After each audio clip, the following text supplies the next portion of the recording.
اس کائنات کا پہلا رشتہ خاوند اور بیوی ہے، اور انسانیت کا آخری رشتہ وہ بھی خاوند اور بیوی ہے کہ جنت میں ہر شخص اپنی بیوی کے ساتھ، ہر خاتون اپنے خاوند کے ساتھ ابدی زندگی گزارے گی۔ الحقنا بہم ذریتہم، ساتھ ساتھ رہیں گے اولاد رشتہ دار، لیکن ہر جوڑا اپنی جنت میں الگ۔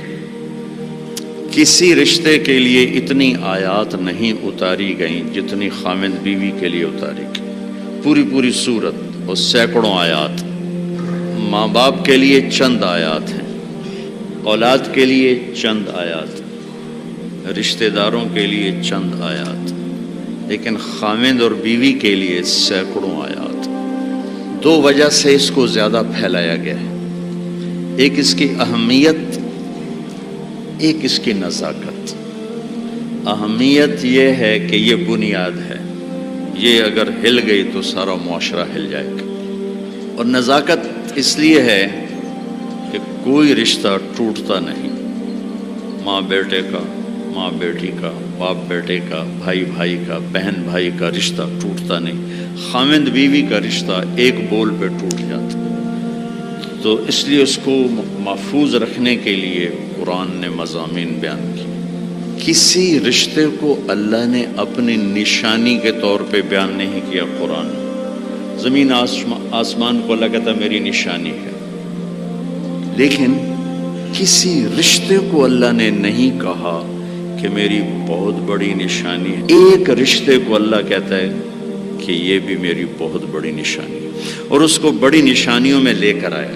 میری بہت بڑی نشانی ہے کہ میں نے تمہیں خاوند اور بیوی کے رشتے میں جوڑا، اور تین باتیں بتائیں جو کسی رشتے میں نہیں بتائیں۔ تمہیں سکون حاصل ہو، محبت ہو، غم خاری ہو، تین چیزیں اس رشتے میں بتائیں، سکون، محبت، غم خاری۔ تو بھائیو میرے عزیزو، ایک تو میں یہ آپ کے سامنے لانے کی کوشش کی کہ یہ رشتہ بہت اہم ہے، سب سے بڑا رشتہ، سب سے بڑا رشتہ۔ زندگی کیسے گزارنی ہے؟ لفظ نکاح میں پیغام موجود ہے۔ لفظ نکاح، عربی ایسی زبان ہے جہاں ہر لفظ جہاں لگایا گیا ہے وہاں پورا پیغام لے کر آتا ہے، پورا پیغام۔ تو میں سوچتا تھا کہ اس رشتے کے لیے لفظ نکاح کیوں ہے، تو مجھے اتنی خوبصورت مناسبت ملی۔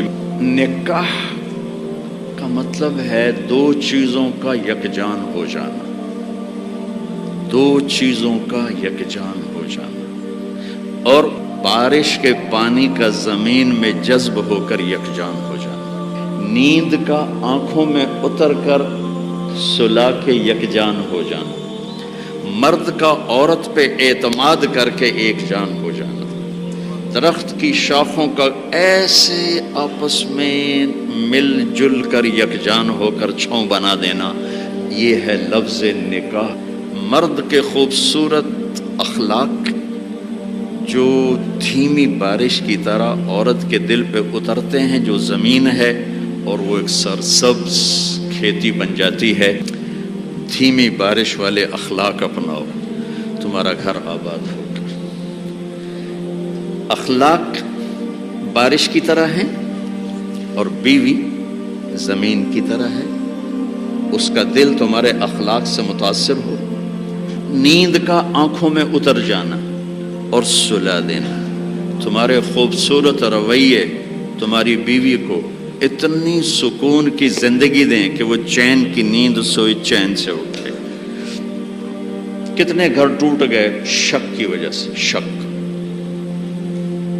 نیک پاک بیویوں پہ شک کرتے کرتے کرتے طلاقیں ہو گئی۔ ایک مزاج ہے، اس کے لیے عالم غیر عالم کی بات نہیں ہے، ایک مزاج ہے۔ اگر تربیت نہ ہو تو یہ اپنے گھروں کو تباہ کر دیتا، چاہے عالم ہو، چاہے بادشاہ ہو، چاہے دیندار ہو، چاہے دنیا دار۔ بیوی کے فون چیک کیے جا رہے، کتنے فون کیتا ہے، کتوں فون آیا، کتوں میسج کیتا ہے، کتوں میسج آیا۔ یہ ایسے الو ہیں کہ اپنا گھر تباہ کر کے بیٹھ جاتے ہیں۔ اعتماد کرنا، اعتماد دینا۔ اور چوتھا مطلب ہے شاخوں کا جڑ کے چھاؤں بنا دینا، جس کے نیچے نسل پروان چڑھتی ہے۔ خامند بیوی کے خوبصورت رویے اور اخلاق جو یوں مل کر ایک چھاؤں بناتے ہیں اور اس چھاؤں میں اگلی نسل پروان چڑھتی ہے۔